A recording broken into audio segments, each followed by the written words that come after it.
What's up? It's Phil from Fit World Exposed. In today's episode, I have a very special guest who goes by the name of Tobi Alder.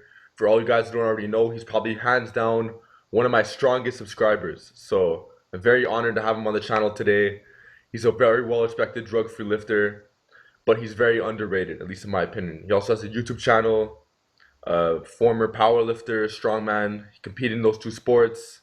He also has a great body, but he doesn't bodybuild. And yeah, so in today's episode, we're going to be talking about human potential, drug-free lifting, and we're just going to start understanding some of Tobi's philosophies. So, how you doing today, bro? I'm doing fine. How about yourself? I'm good, man. I'm good. Just work as usual, you know. But I'm really happy to have you on the channel today, man. Happy to You be know, here, Phil. we've been talking all these months, man, like going back and forth. Now I finally got you on here, so got a lot of stuff we're going to go over, you know. So, how about you tell the audience about yourself? How about you tell us, like, without getting into too many details, some of your lifts, you know, some of your height, your weight, stuff like that. Yeah. I stand at near 6'2", around 6'1". I weigh in the 270s. My best deadlift was 750 for 2 reps, 700 for 4 reps. My best high bar squat, 550 for 4 reps, 500 for 7 reps, both without knee wraps. And my best front squat was 515 without knee wraps. My best incline bench was 365. My best bench press was 425 with a little ass rise, but I'll take it. And I've also done 315 for 12 reps. My best seated military was 290. Standing military was 275 and 225 for 8 reps. And even some calisthenics feats like what else? Like a The pull up. 180 pound, like a 180 pound dip. I mean, no, 180 pound chin up and 200 pound dip. And I've even done cheat rolls with 405 for 15 reps and 500 for 7 reps. So those are some of my lifts. Insane. So it's like this is a drug-free lifter. So we could also argue he has good genetics, but at the end of the day, the guy is super strong, you know. And I personally do believe that he's a drug-free lifter. And if you guys don't believe me, you can check out his YouTube channel. I'll post a link in the description. And he has a very detailed video of his transformation. And he's in August, he's gonna have a 10-year transformation video, but up to date, he has a 5-year one, I think. That's correct. The 5-year, yeah. So it's like, and you like, it's something that just comes with experience. But I know he's drug free. Like you could just see it, like because one of the biggest signs you could tell if somebody's on drugs is if they have like a rapid increase in strength and size, just completely out of nowhere, you know, especially like in their later years. So it's like if they're in their early years and then they get like a rapid increase in strength, their size, that's very possible. But it's like if the person already put on like, you know, their first, let's say 15 and let's say 20 pounds of muscle, and then all of a sudden they have like, you know, they add like 100 pounds to their deadlift like very quickly or something like that, like that's like a red flag, you know? But Toby's progress has been very consistent throughout the whole way through. He's still making progress, but you're seeing that like it's not super duper fast. You know, it's like over the years, it's very, very small increments and then they add up. And it's very impressive, you know. So anybody watching saying, oh, you know, you can't get strong, you can't get big drug free, Toby's living proof. And it's very impressive, man. You know, Thank you. That's pretty much the goal. To be living proof it can be done naturally. yeah. And that's what we're trying to show you guys today is that like a lot of you guys are recreational lifters and Toby, I believe that you're a recreational lifter too. Like you're not competing at the moment either. I Or mean, I have another meet in June, but I'm not really. I mean, I'm serious with my lifting. Obviously, it takes a serious lifter to get to my numbers, but I'm not. I'm recreational to the sense that I don't need steroids to get to that level to devote my life to it. So I guess I'm recreational in a way that I mm, won't take the performance enhancing drugs. what's crazy is that you have a lot of drug users. There's a lot of drug users I know personally who aren't even close to those numbers. You know, Yeah, so it's just that's like another reason why I'm glad to stay natural because there are a lot of drug users I both met in person and not that can't really hang with my numbers that I'm actually outlifting or outsizing. and that's kind of like half of them. And it's a good feeling to know that when you're natural, you are natural, and you can still hang with a lot of roid users. And compare them to me, you wouldn't even think they're on roids. And the ones better are more likely on roids. That's just the reality. Of And course. there are a few not on roids, but we're not really getting into that. It's just a good feeling being natural and hanging with roid users. And that will happen when you do it for a very long time and you Hmm. build that base. It's going to happen. Hmm.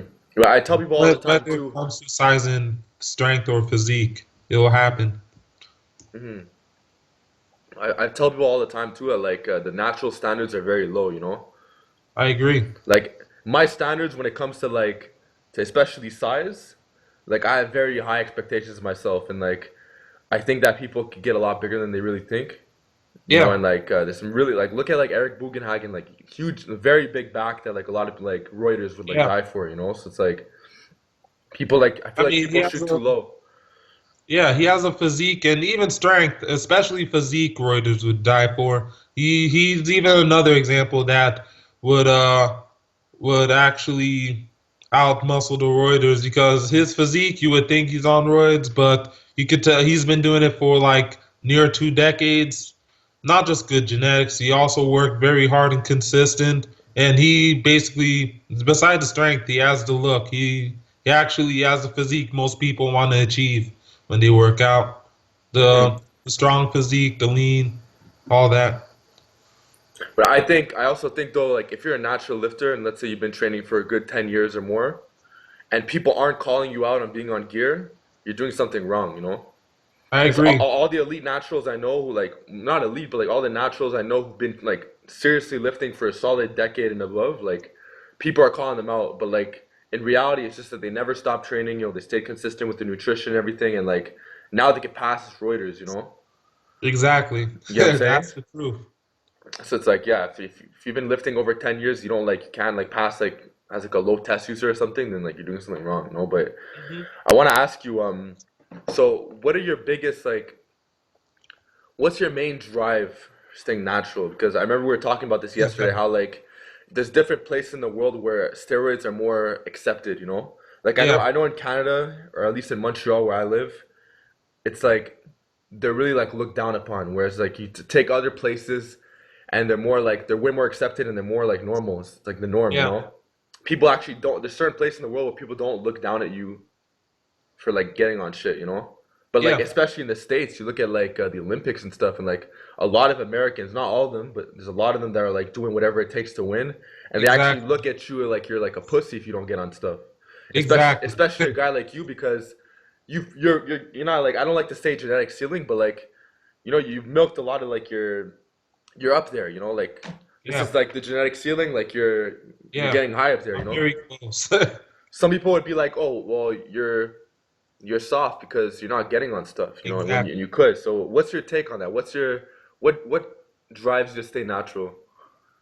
Well, everything you said is actually correct, and even in America and New Jersey, in the United States, basically we're highly competitive in a lot of things. We like to win at any cost. It's basically glorified to get on steroids because it's kind of considered a waste of time. You're wasting your potential not being on steroids because you're not doing whatever it takes to win. I personally think, well, it's a personal decision. If you want to do whatever it takes to win, fine, go on it. But I also think if you truly want to take steroids, because that's another thing, both recreational lifters and even regular lifters have a mistake of jumping very early without even milking their natural potential first. Because I guess social media pressure or pressure by their peers that they want to get the muscle instantly, they want the strength instantly, so they want it as fast as possible. So they'll just jump on very early without building the base naturally first. And me, why I even stay natural is, well, I'm already making gains naturally, and I already built a good physique naturally. I'm built a good strength naturally. I'm still continuing to make progress naturally. That I don't actually need it, and there's a lot of benefits really not being on roids unless I want to be world's strongest man or best in the world, which is not really my desire because the cost of doing that is I don't care what people say, it'll damage my health, and because there's a price for greatness. There's definitely Hmm. sacrifices that'll be made. And I'm not willing to make those sacrifices. And and pretty much I'll be happy once I hit my genetic limit naturally. And I know it's also healthier to stay natural, and it gives people the right message. It gives people hope that, see, you could spend a lot of time and dedication on something and you'll outperform even those on roids. Most of them, a lot of them on roids. You'll build a good, anyone could build a good physique naturally. Anyone could get strong naturally. Hmm. You can build respectable strength and physique naturally. You don't need roids for that. And even if girls are your problem, you could even get a respectable physique girls actually are attracted to, or dudes if you're into. You could build a attractive physique without steroids. You don't need steroids for that.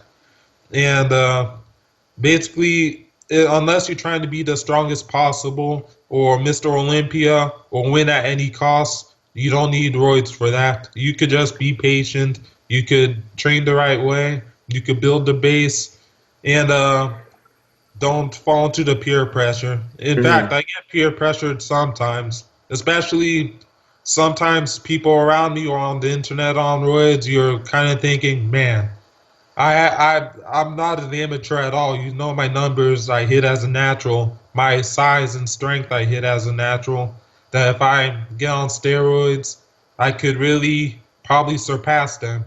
But at the same time, steroids are a lot of money and it's not worth damaging my health, especially when you have pre-existing medical conditions. Hmm. And if that's people's choice to take steroids, fine. But you could also do it naturally. It's been done, and my goal is to prove that it could be done naturally. Now, basically, if you spend a long time on something, long time dedicated to something, you could actually excel. That's basically the goal. Okay. Well, like Toby, I think the number one problem with a lot of people is that they have nobody to look up to. You understand? Yeah, It's like where exactly. there's so few naturals in the industry and just in fitness in general.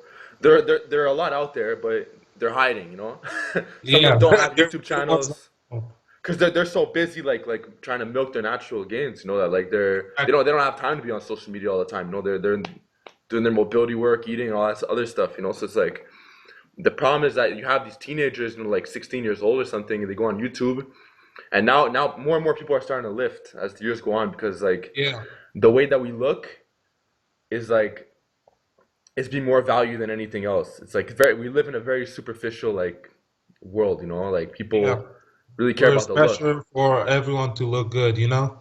So if you're like a 16-year-old guy and like you see all these guys on gear online, it's like who are you really supposed to look up to? And like Yeah. that's one of the reasons like why I brought Toby onto the channel. It's like we need more people like Toby, you know? Like a very very good role model for some of you guys, you know? At least especially strength wise, you know? Mm. Yeah, I'll go more on that. Like especially the teenagers, they'll see these bodybuilders or the ones that, aka the fake natties, that will say they're natty, and they'll say they'll want to look like them, and then they'll give them false expectations. Like they'll train, they'll buy their programs, they'll buy the supplements, the supplements that actually don't work, because you and I both know the only supplements that work are the legal ones. But they'll follow these fake natties, and when they find out they don't look like them, they'll actually feel let down. And that's the thing. Even with my physique, like, I mean, there for you don't have the steroid looking physique, but you could always be close. Like you said, the low test and D ball looking physique. And I guess, like you and Alex even said, the best way for like most majority of naturals to look big, besides getting strong, is having a higher body fat percentage. Like I would say, not obese, obviously, but you want to be in a fluffier state while being strong. That's when you'll look more filled up.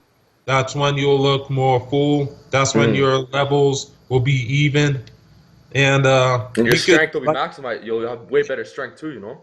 yeah, way better strength. You'll even have more muscle.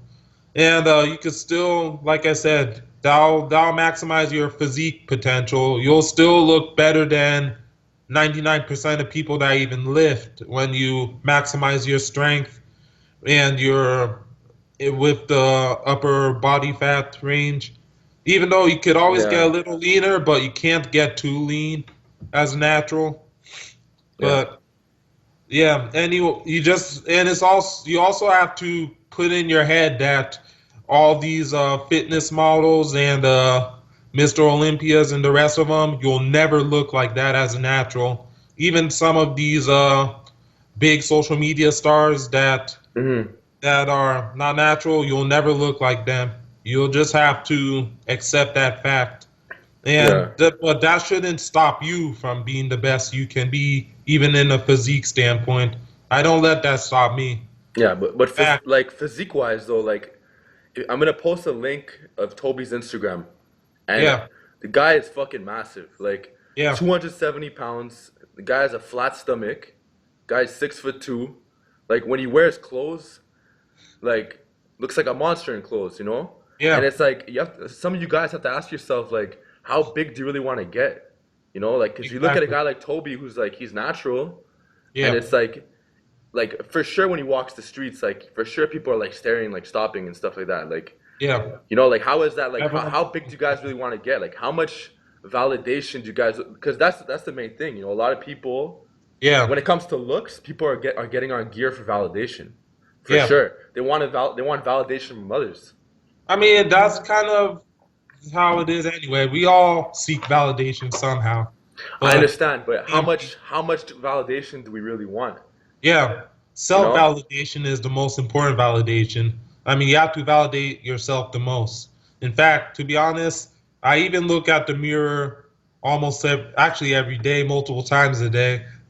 That's just a habit of me because I like how I look. So it's kind of a craft. It's kind of an art building the physique along with building the strength. And as far as the flat stomach goes, uh, I mean, it's not the flattest stomach, but I do have abs when I flex. It's kind of like, I mean, it's kind of like a little power belly, but I have thick abs too from all the beltless deadlifts and stuff. And as far as pictures too, a lot of it is good lighting. I mean, I don't Photoshop my photos at all. That's one thing I don't do. But good lighting from the sun, good angles, and good mirrors. That's really Hmm. what comes down to. That's the only I take advantage of the mirrors. I take advantage of the lighting, and I take advantage of the angles, Yeah. and it's natural lighting, like from the sun. I Hmm. don't add my own No lighting. I don't filters, go nothing. Photoshop photos because I don't do a deceptive. I don't deceive. I mean, when you Photoshop your own photos, you're pretty much lying to yourself and other people on how you look.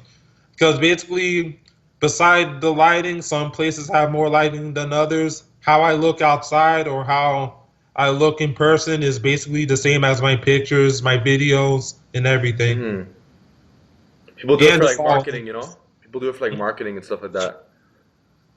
But I kind of take back what I said before about like how a lot of Reuters are chasing validation. I didn't really mean to say it like in that context, but no, no, it's what I meant not to say is that like we already get a lot of validation from like social media. exactly. You get what I'm saying? So No, it's like whatever. yeah, no, you're right though. They are seeking validation. In fact, everyone wants little validation. That's the truth. But a lot of people do things for too much validation. Like instead of putting good content a lot, most people are doing it if not for selling a product, they're just doing it for the social media, for Instagram, for attention. That's basically the culture, Mm. rather than putting quality content. Or like sometimes people don't really have a big passion for it, or like me, if it weren't for Instagram, I'd still be lifting. In fact, I was mostly in the trenches before Instagram and Facebook and all that. Actually, I don't even use Facebook much. For Instagram, I was very active on my YouTube, but nowadays my YouTube is the same as Instagram. Like basically, the first several years is where I put in most of most of the work, you know. Mm. So let's But now I have to train smarter and not get hurt more. That's the goal now. Trying not to get hurt. of course, we'll get more on that later, but let's change the topic a little bit. Who do you look up to? Like, who are some naturals? Since I mentioned earlier how there's like barely anyone's that like there's not that many role models, and if there are some role models out there, they're really like they're hiding. Yeah. So who are like some guys you could just throw at us that like that like some good role models, some good drug free guys, lifetime drug free guys, not some guys who were on for like 10 years and got off like No, no, I don't lifetime consider those naturals. ones natural. Yeah. Okay. Well, there's a good number. A lot of them are hiding. I would say there were powerlifters back then that actually encouraged me to stay natural. They used to be powerlifters. There were the Hines powerlifting family, Jeremy Hines and his brother Jordan Hines, especially Jeremy Hines. He hit some numbers as a natural. He's a lifetime natural, and he even hates steroids more than we do. In fact, I don't Oh know really? anyone that hates as steroids as much as them. But they're lifetime naturals. In fact, another one would be LaRodrick Duncan. He squats over 800, and he's a massive dude, and he benches over 500. He even totaled 2,000 without wraps, without drugs. And Wow. another dude. I think he's in his 40s. His name is Jason Mike, I believe. He benches in his 600s, and he's natural. I believe he's natural because he's been doing this for over 2 decades, I believe. And even over a decade ago, he was benching 405 at a much lighter body weight. So, and another dude, I would say his name is, I would say Boris Terry. He does weighted pull-ups with very heavy weight, and he's a strong powerlifter. And another one. Uh, in fact, there is a good amount. In fact, another one I would say is Devon Palumbo from Beast Aesthetics. He's as far as bodybuilding goes, he has a good physique, and I followed him for a long time to know that he's most likely natural. I mean, he's Hmm. pretty strong too. I mean, he's not freakishly strong, but he's strong. He's something most recreational lifters could aspire to be strength wise, and he does normal bulks and cuts. And he's not the biggest guy ever either, but you could tell The he guy's has natural. good, Yeah, for yeah. sure. Hmm. And he even goes on bodybuilding stages as classic physique, and he even won a show beating out a lot of juicers, but he'll never beat a Of main course. top level show because that advantage. And I guess can't really think of much more now. Just people like that, and people like you and Alex and Eric Bugenhagen who are promoting the natural lifestyle because that's kind of not been done before. People like you, Alex, Eric Bugenhagen saying stay natural, do it naturally because long time YouTube was built on fake natties and people on steroids. It's good to see how information out there on how you could be natural for a change and promoting the natural lifestyle. So stuff like that. And that's Mm. kind of like a short summary. Okay, that's a pretty solid list. Yeah. Yeah. I mean, there's more I could say, but I can't think right now. For So sure, for sure. But still, like, yeah. If to all the viewers watching, like, who are your like, let us know who your favorite naturals are. Let us know in the comment section below. Maybe I'll do some Q&As with them too. yeah. But okay, so let's get more into the lifting. So Mhm. what's your Oh programming? yeah, one more. I would Yeah, say yeah. Dennis Cornelius too, because that dude's brutally strong, and it's hard to believe he's natural. He beats out a lot of the juicers, so he's crazy strong, and he even looks natural. He doesn't have the and yeah, that dude's very strong, and that's pretty much it. Wow. Yeah, continue. Yeah, yeah. Sorry. So what's your programming like?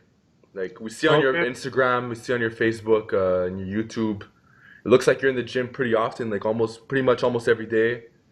And like correct. you have, like I see you doing a lot of the big lifts, and I see you like you mind just elaborating on what your programming is like at least on average for the most part, without getting too into details. Yeah. Okay.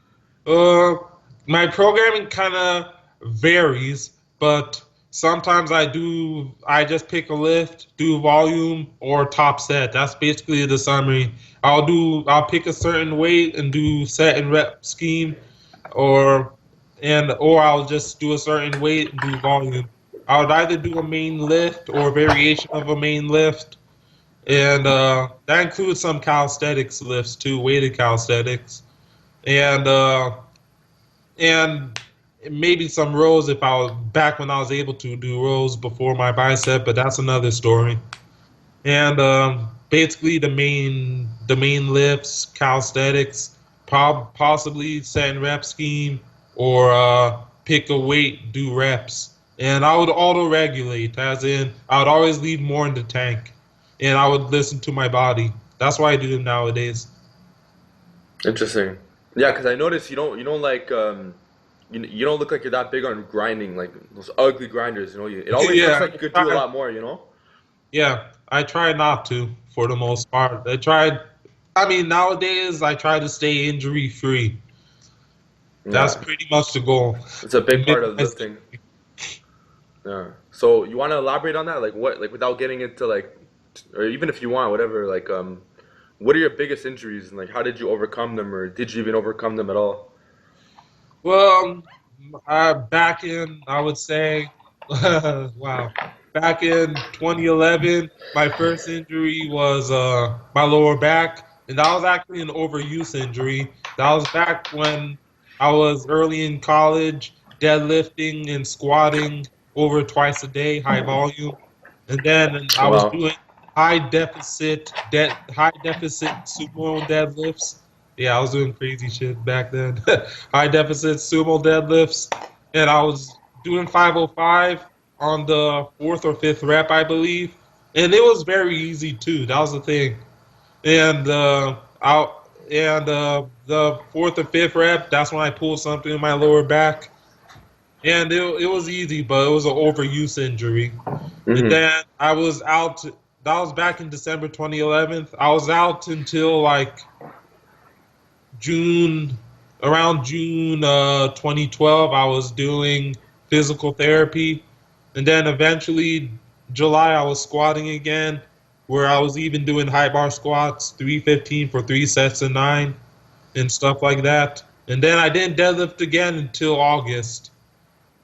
June, yeah, I mentioned June physical therapy, Hmm. but until August 2012, I was deadlifting again. 500 was a grinder, conventional, and then it took a while to get strength back to the extent that I was even doing 550 on a pretty high deficit for 5 reps. In fact, the video of that 550 for 5 reps is in my YouTube, so it's back in December 2012 when I was pretty active on YouTube. And what The else? bicep. Uh, Another injury I had. Let me see. It's the bicep, So no? this, hmm? It's the bicep, no? um, in fact, my latest one I still battle sometimes was my knee.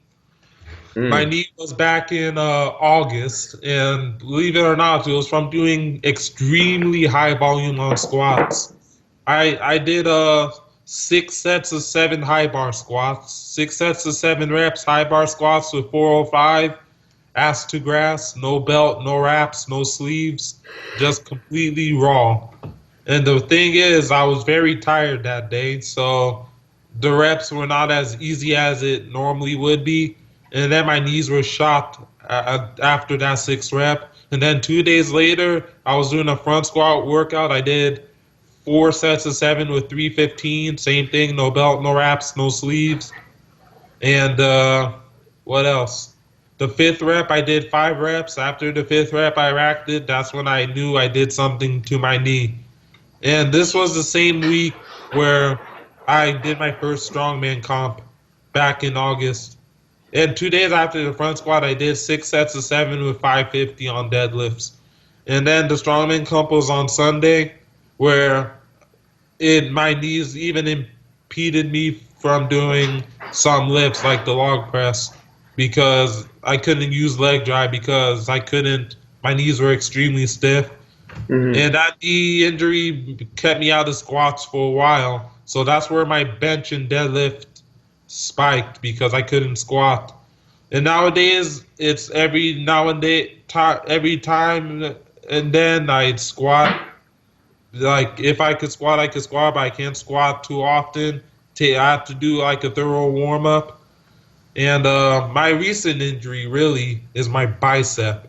And my bicep was from deadlifting. I nearly locked out 775. I would have locked it out if it weren't for my bicep tearing. But Wow. it came up that easy. And I just couldn't lock it out just because the bicep tore. And I guess the bicep is probably near permanent. But I could do neutral grip back work. That's what I can do. So So how's your pulling like it, at the moment? Like, are you still are you gonna get back to conventional pulls or?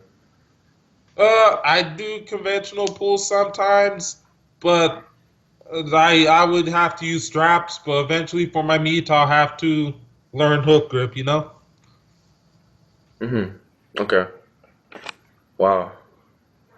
Injuries, And man. as far as conventional pulls, I guess I'm a little focused on my squat. And I have to think of a plan for deadlift so I could get strength back on my deadlift because it took a hit since. Okay. So, Yeah, that's another thing of lifting up and down strength journeys. for Your sure. strength will go up, it'll go down, it'll go up, it'll go down. Progress is not linear, you know? Hmm. Okay, let's talk about how much more like I don't like to put limits on anybody, but like just like let's just talk like how much more size and strength do you have in the tank? If you were to just estimate. Well, honestly, I would say somewhere between 10 pounds more and less left. Like, I don't have that much left. I'm near my limit size wise. I know if I lose a good 20, 30 pounds, I'll be probably pretty lean. Actually, pretty lean enough to Hmm. pass as wow, that guy is lean. Right now, I'm in a bulk state. As I'm not obese, but I'm not the slimmest guy either. But I am massive though. I'm bulky, For and I sure. do have abs when I flex, and I could do a vacuum. But and I do have definition, but I also have like muffin. But beside the point, uh, I would say I'm close to my limit size wise. And if any size I gain, it's when I get a little bit stronger. And when I get stronger, it'll come with some fat, but it'll be determined when I actually cut to a semi lean state. Okay. I would say about 5 to 10 pounds more or less Of of muscle, muscle or 10 pounds fat. of muscle. 10 or 5 pounds more of muscle or fat, but I'm close to my limit size wise. A little bit more strength wise, but size wise, I'm very close to my limit. I have a good, very slow 5 to 10 or maybe 15 more years before I hit that old man strength. Old man. Yeah, Okay. Well, elaborating on the body fat and like just the weight thing. Like a lot of people say, when you're at a higher body fat, let's say you're at like 20%, it's it's not like the healthiest thing. Well, people like I think it could be healthy because like you look at like yeah, heavyweight boxers and stuff, and yeah, some of these guys are very well conditioned, even though they're at a heavier body weight. Just like how you have yeah, some very light guys who like they don't really do much and they're not that healthy. If you yeah, eat well and exactly. you're at a high body fat, but you're conditioned, like, but what's your experiences? Because you're like people say that I'm at a high body weight for like a guy who's 5'11", like 235 ish, but you're Yeah, 6'2" and you're like 270. So yeah. what's your like? How do you feel health wise? Do you feel like it's harder to move, like overall?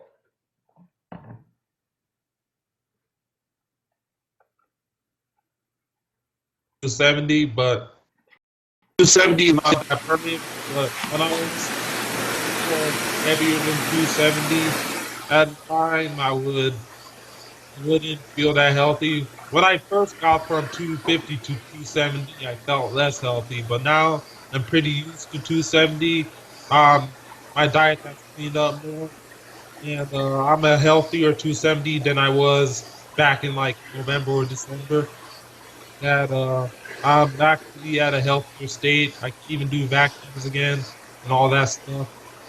But of course, if I get in a lighter body weight, I would feel healthy again. But I'm pretty healthy right now. I could move. I could walk up the stairs. I could I could class. I could do anything really. Mm-hmm. Do you do any conditioning, like GBP or anything? Or I mean, I would at times do like yoke or farmer's walk, but I haven't done it lately only because I am nursing a bad ankle, which so I can't. I'm resting my ankle before I do any moving cardio or anything. okay, when your ankle's healthy and like, how often would you do conditioning work? Well, Ideally, I would like, just do up to probably a top set or maybe a few sets. If not, then I would. My other cardio, I would just take a neighborhood walk. That would be it.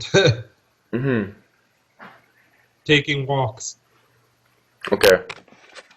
So let's talk a little bit more about programming, right? So how often do you like to do a single? How often do you like to train your one rep max? And I know there's no Well, like right or wrong answer here, but like, yeah, you know, it kind of depends on the mood. It depends how I feel. I don't. I try not to hit one rep maxes too often anymore. I like reps a lot because I feel like high reps, heavy weight build muscle more. I also like to build muscle, but as far as one rep max, it kind of depends. If I feel good, if I feel strong, I'll just go for it in training. If not, then I'll just either build the reps. mm-hmm. But for the most part, I like to try to save it for the meet more. If not, I'll try. If I feel pretty good, I'll go for it. If not, if I succeed, I succeed. If I don't, I don't. And it kind of depends. Or if depending on the last warm up, and I go for max, I'll be like, to hell with that. I might as well just wing it. If I get it, I get it. If I don't, I don't. But for the most part, I try to stay away from one rep maxes. But Mm-hmm. I won't be. I'm also the guy who won't be afraid to go for it if I whether I feel strong or not. Do you fail reps often? Not often because I don't go for one rep maxes often. Okay, interesting. But I do fail the one rep maxes sometimes. Okay, so when it comes to like rep work, like how high are the reps sometimes? Because I know that like advanced lifters, they tend to have like they don't tend to, they have way better full body awareness. Hmm. Like they could like pull off like 20 rep squats without like compromising form and stuff like that. So it's Yeah, like, do you ever do like something like 20 rep squats or like on deadlifts? Do you ever go like above 5 reps, or are you just the kind yeah. of guy who just does like more sets and like lower reps but just increase the amount of sets? Like how I do you do your mean, volume work? it depends. Sometimes I do low reps, multiple sets, or Low reps, higher rep. I mean, low sets, High higher reps. sets. I mean, low sets, higher Yeah, reps. As in, sometimes I'll do tens, I'll do sevens, I'll do eights, I'll do nines. Those would be higher reps. Even like 12s, or maybe one set of 15, one set of 20, or or one set of 10. Either one, two, as many sets as it takes of high reps. That's what I would do sometimes. And my high reps normally, when it comes to multiple sets, normally end at around 10. And they go as low as 6 or 7 interesting. reps. Okay, okay. When it comes to, let's talk more about like specific lifts. So, what's your biggest technique tip for people who are weak off the floor when pulling? For, for deadlifts, weak off the floor, Like a tech, what are like some technique tips that like you really like to include? I would say for weak off the floor, you mean like technique tips for weak off the floor or exercises or what do Technique, you, technique. technique? I would say try standing on a 45-pound plate, do deficits if to work on the floor speed. If not, then for deficit, I mean for regular deadlifts, you wanna sink the hips. You wanna drive through your heels, chest up and forward, and stand tall. That's how you wanna really deadlift. You wanna keep like a neutral spine, or possibly round the upper back. In fact, rounding the upper back when you deadlift makes floor speed a little bit easier, but makes it a little bit harder at lockout. But if keeping a neutral spine and a neutral lower back, it makes you stand more tall. It makes it more smooth movement. Okay, what about loading the hamstrings? Lowering the hamstrings for deadlift. Yeah. Yeah, I would say drive through the heels and stand tall and chest up and forward. And you want to sink your hips down. Okay. Okay, I saw on your channel you did a 585 snatch grip pull, Hmm. which is like super impressive. And like in my Silverback program, I'm constantly talking about like for bodybuilding purpose, obviously, Yeah, the importance of snatch grip lifts, you know. And I tell people too, like you're gonna have the biggest back, like naturally, like if you get that 585 snatch grip deadlift, you're gonna have one of the biggest natural backs around, you know. I And agree. what are some tips to get there? Like in your opinion, like how important are conventional deadlifts if you're trying to achieve that six plate snatch grip deadlift? Hmm. In fact, the truth is, my best snatch grip was 650 pounds. Wow, Yeah, crazy. and that's also on video. But I would say conventional deadlifts help a lot. Do conventional deadlifts, do rows. Just get your back strength up. Beside rows and conventional deadlifts, do a lot of pull-ups. Wide grip pull-ups too would help. Wide grip pull-ups, rows, and conventional deadlifts. Get those three strong. Your snatch grip deadlift will get strong too. Okay, In fact, yeah, I agree. A snatch grip deadlift, I would like to do it more often too, especially for the bodybuilding purposes. I feel like the snatch grip lifts, especially the snatch grip deadlift, I'll build a bigger back. Especially when you can't do rows, I'll build a big back. yeah, it's I think the best back builder of all time that I've been playing around with recently is this snatch grip deadlift with bands. Because it's Hmm. like you're really overloading like the fact that you're using bands, you're overloading the top, and the fact that you're using the snatch grip, you're overloading the back more, you know? Yeah, I But think like, I probably should do it. I'll probably after this meet in June do it more often, more snatch grip work yeah, during the off season. yeah. Okay, so approaching the end here. Okay, what about like we're talking about the big lifts. Let's talk about like some of the stuff that's like a bit like near the end, like ab work, low back work. Hmm. Like how often do you train like abs and low back? As far as low back, I honestly don't do it as much as I should, but I really should do it more. But as far as abs, why I could even flex my abs and they're visible or do a vacuum, I would, beside practice vacuums throughout the day and flex in front of a mirror like a bodybuilder and stuff, Hmm. I would do ab wheel. Ab wheel helps a lot. I'll do a lot of ab wheel. So I do ab wheels for my abs. That's pretty much my go-to movement for Ab it. wheel, huh? Hmm. Okay. And for low back, you like what, like hyper extensions and stuff, back extensions. If anything, if not good mornings, probably deadlift hyper extensions or reverse hypers. Okay. If you don't have a reverse hyper, then you could, or deadlift hyper extension, probably look into good mornings, or probably, yeah, I would say good morning. Perfect. Or you get I personally get enough lower back work, if not squatting, doing deadlifts. So mostly after squats and deadlifts, I don't do much of anything else. Even doing abs is optional, but even doing ab wheel was optional. But I do ab wheel so I could maintain some sort of ab aesthetics while I'm in a heavier state.